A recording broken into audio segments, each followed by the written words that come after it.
Hello प्यारे बच्चों। स्वागत है आप सभी बच्चों का आपके अपने YouTube चैनल अरविंद बिटलान क्लासेस में। बच्चों, आज जो हमारी वीडियो का टॉपिक होने वाला है ये class 10th subject social science chapter number second संघवाद यानी फेडरलिज्म। तो आज हम इस वीडियो में संघवाद फेडरलिज्म को जानेंगे। फेडरलिज्म की क्या विशेषताएं होती है, भारत में फेडरलिज्म की क्या विशेषताएं, फेडरलिज्म किस प्रकार का होता है और ये क्यों जरूरी है देश को चलाने में। तो वीडियो बहुत ही इंपॉर्टेंट और इंटरेस्टिंग है बच्चों, इसलिए वीडियो को पूरा देखिएगा, ध्यान से देखिएगा, क्योंकि चैप्टर भी बहुत इंपॉर्टेंट है और एग्जाम में यहाँ से भी प्रश्न पूछे जाते हैं इस चैप्टर से। ठीक है, तो बेटा जो बच्चे चैनल से नए जुड़े हैं चैनल को सब्सक्राइब कीजिएगा, वीडियो को लाइक कीजिएगा और दूसरे अपने साथियों को भी ये शेयर कीजिएगा। ठीक है, तो चलिए शुरू करते हैं अपना चैप्टर फेडरलिज्म संघवाद। तो अगर हम इसके परिचय को देखते हैं तो सबसे पहले इसके इंट्रोडक्शन में क्या कहता है, देखिए, संघवाद सत्ता के ऊर्ध्वाधर बंटवारे का एक रूप है। इसमें शासन की शक्तियां केंद्र और राज्यों के बीच बटी होती है। तो संघवाद क्या है, ये ऊर्ध्वाधर मतलब शक्तियां जो है ऊपर से ऐसे नीचे की ओर आती है और शक्तियां जो है वो केंद्र और राज्य के बीच में बटी होती है। ठीक है, यानी शक्तियों का क्या होता है, विकेंद्रीकरण होता है। ठीक है, आगे देखिए यहाँ पे क्या कहता है federalism is a form of vertical division of power, है ना। In this system powers are divided between the central government and state government. तो जो पावर होती है, सपोज कीजिए अगर ये पावर है तो ये पावर सेंट्रल गवर्नमेंट और ये पावर स्टेट गवर्नमेंट, इन दोनों के बीच में डिवाइड होती है। तो पावर का डिस्ट्रीब्यूशन ही क्या कहलाता है, संघवाद यानी फेडरलिज्म कहलाता है। ठीक, आगे देखिए, आगे कहता है यहाँ पे संघवाद क्या है, व्हाट इज अ फेडरलिज्म। तो अगर हम इसकी परिभाषा देखते हैं तो क्या कहता है, संघवाद ऐसी शासन व्यवस्था है जिसमें सर्वोच्च सत्ता केंद्र और उसकी विभिन्न इकाइयों के बीच में बटी होती है। ठीक है, यानी सत्ता जो है वो केंद्र के पास है और फिर वहां से पावर्स जो है वो दूसरी इकाइयों के बीच में बटी होती है। ठीक है, चलिए आगे देखिए क्या कहते हैं, federalism is a system of government in which powers are divided between central authority and the various constituent units. तो सेंट्रल अथॉरिटी के साथ पावर जो होती है वो कई सारी यूनिट्स में भी बटी होती है। ठीक है, जिसे हम बोलते हैं संघवाद। अब ये देखिए, ये वर्ल्ड का मैप है। यहाँ पे आप देख पा रहे हैं कि जितने भी रेड कलर के हैं, जितने भी सारे रेड कलर के कंट्रीज हैं, ये सारी जो भी कंट्रीज हैं ये कहीं ना कहीं, ये हमारा देश भारत हो गया है या ऑस्ट्रेलिया हो गया है, तो ये जो छोटे छोटे आपको सब दिख रहे हैं रेड रेड, ये क्या है, ये संघवाद व्यवस्था जो है यहाँ पर पाई जाती है। ठीक है, ये संघवाद को फॉलो करते हैं। अब अगर हम बात करते हैं संघीय व्यवस्था की जो विशेषताएं हैं वो क्या है, मेन फीचर्स ऑफ फेडरलिज्म। तो इसका जो मेन फीचर है बच्चों, सबसे पहला कि यहाँ पर दो या अधिक स्तर की सरकार होती है। ठीक है, टू और मोर लेवल्स ऑफ गवर्नमेंट, यानी संघीय व्यवस्था में केंद्र और राज्य सरकार होती है। तो अगर जैसे हम बात करते हैं भारत की, तो अगर मैं ये भारत का देखिए एक चित्र बनाता हूँ, तो अगर यहाँ पर मैं बात करता हूँ तो भारत में यहाँ सबसे ऊपर होती है सेंट्रल गवर्नमेंट, फिर यहाँ होती है स्टेट गवर्नमेंट और फिर यहाँ पर होती है लोकल गवर्नमेंट।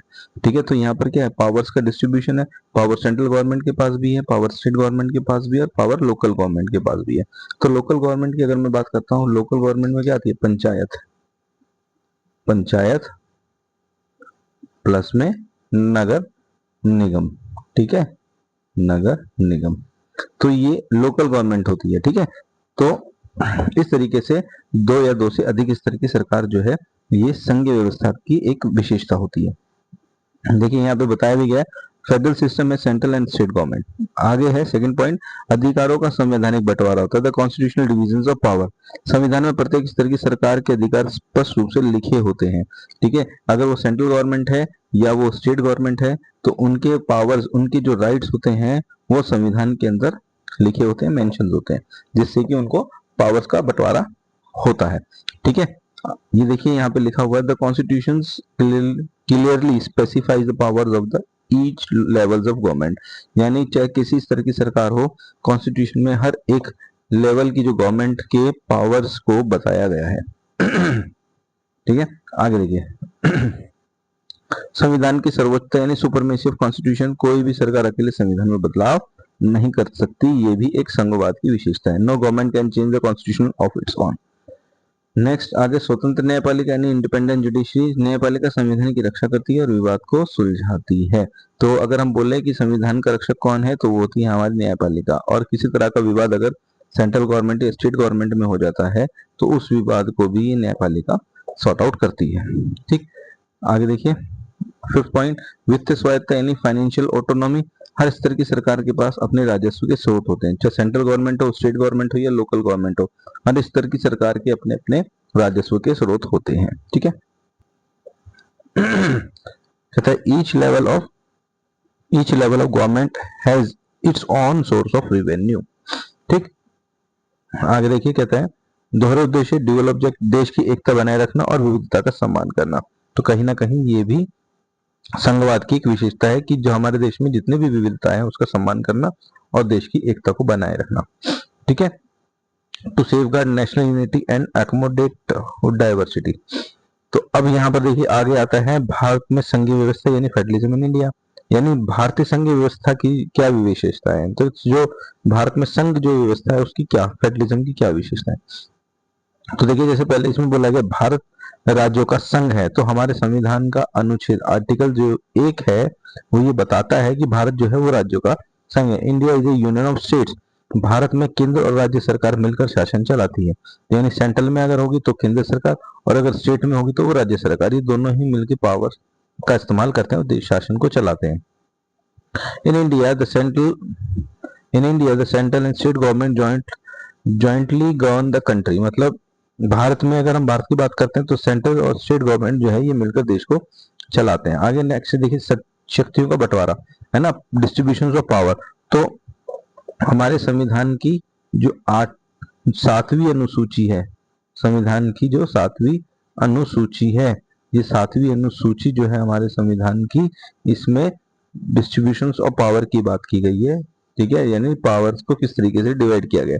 तो देखिए सबसे पहले जो अगर हम बात करते हैं तो आता है यूनियन लिस्ट। तो ये रक्षा हो गया, विदेश नीति, बैंकिंग, जितने भी विषय होंगे सब सेंट्रल गवर्नमेंट के अधीन आते हैं और इन पर जो भी कानून बनाएगा, यानी संघ सूची यूनियन लिस्ट पर जो भी कानून बनेंगे वो केंद्र सरकार बनाएगी और कानून बनाने के जो भी टॉपिक होंगे वो यहाँ पर दिए हैं जिस पर केंद्र सरकार कानून बनाती है, यानी रक्षा, विदेश नीति, बैंकिंग आदि इन पर केंद्र सरकार कानून बनाएगी। ठीक है, तो defence, foreign affair, banking comes under the union government. आगे है बी राज्य सूची इन स्टेट लिस्ट, पुलिस, कृषि, व्यापार आदि विषय राज्य सरकार के अधीन होते हैं। ठीक है, यहाँ देखिए आगे कहता है पुलिस, एग्रीकल्चर।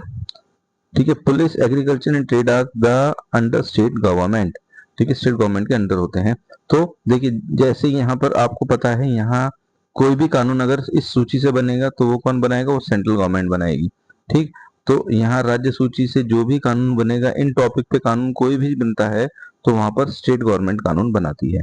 ठीक है, आगे आता है समवर्ती सूची। समवर्ती सूची मतलब कॉन्करेंट लिस्ट, यहाँ पे सेंट्रल गवर्नमेंट प्लस में स्टेट गवर्नमेंट दोनों मिलकर कानून बनाते हैं। जैसे शिक्षा, वन विवाह जैसे विषयों पर दोनों सरकारें कानून बना सकती है।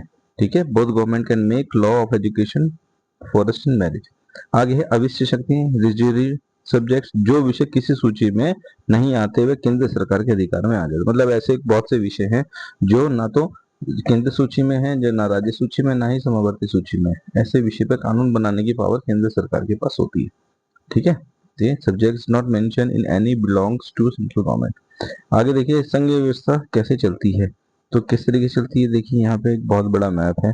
ठीक है, तो ये भारत के जितने भी दे रखे हैं सब प्रांत दिए हुए हैं जिनको आजादी के बाद एक कर लिया गया। ठीक है, चलिए तो जैसे अगर मैं बात करता हूँ यहाँ पे भाषाई राज्य की, तो राज्यों का गठन भाषा के आधार पर किया गया था। ठीक है, तो 1953 में राज्य पुनर्गठन आयोग की स्थापना हुई थी। ठीक है, बट भाषा के आधार पर अगर कोई राज्य पहला बना था तो वो बना था कौन सा, वो बना था एपी, मतलब आंध्र प्रदेश। भाषा के आधार पर बनने वाला पहला राज्य आंध्र प्रदेश था जो 1953 को बना था।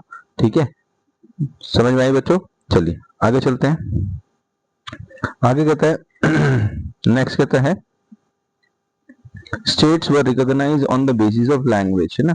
तो ये देखिए आगे आगे आता है भाषा नीति यानी लैंग्वेज पॉलिसी।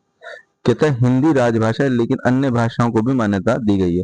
तो हमारे संविधान की जो अनुसूची 8 है इसमें हमारे संविधान में 22 भाषाएं ऐसी हैं जिनको संविधान में मान्यता प्राप्त है। ठीक है, तो ये जितनी भी भाषाएं हैं 22 की 22 इनको संविधान में मान्यता प्राप्त है।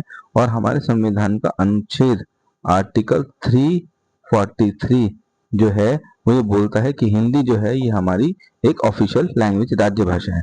ठीक है, तो ये देखिए यहाँ पर अगर मैं भारत की अनुसूचित भाषाओं की बात करता हूँ तो ये देखिए यहाँ पर सबसे ज्यादा बोले जाने वाली जो भाषा है वो हिंदी है, यानी 43.63 लोग जो हैं वो हिंदी में बात करते हैं। उसके बाद देखिए बांग्ला जो है ये सबसे ज्यादा बोले जाने वाली दूसरी लैंग्वेज है।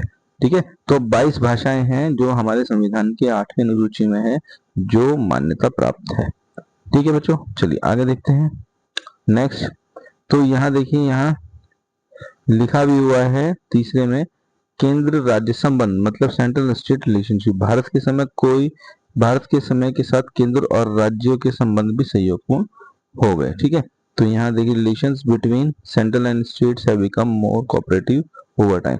तो यहाँ पर हमें एक चित्र दिया गया है, ये देखिए राज्यों की शक्तियां। ठीक है, यहाँ पे ये खाना बनाया जा रहा है और ये व्यक्ति खाना डाल रहा है। ठीक है, ये हमारे देश की प्राइम मिनिस्टर इंदिरा गांधी है।